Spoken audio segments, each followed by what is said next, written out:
तोर दीदी से कहबो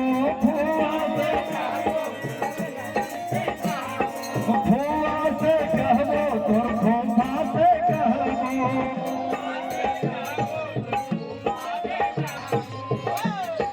मौसा से। ए भैया मैया के मौसा लोग भी आए कि खाली मौसिया है। मौसी से कहबो। देखिए बच्चा रो रहा है काहे ना झुनझुना ला, लेकिन बेचारी मौसी को दया होगा तो जरूर झुनझुना ला पैसा मिलेगा।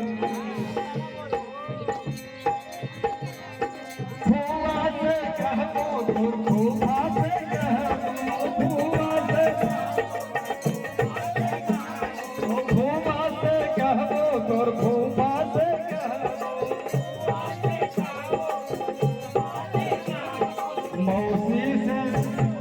मौसी से कहो तोर मनवा सवेरे कहो मौसी से कहो तोर मनवा सवेरे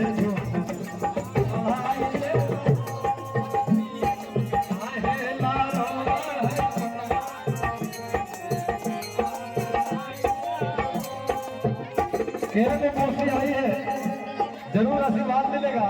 और कहना है दादा से कहबो तोर दादी से कहबो दादा से कहबो तोर।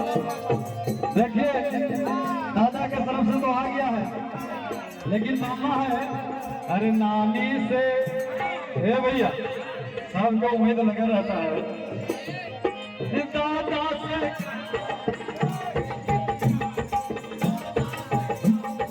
दादी से दादा से कहबो तोर दादी। नानी से भैया नानी जी को देखना चाहते हैं, अभी थोड़ा धैर्य रखिए, पार्सल होगा। अरे नानी से कहबो तोर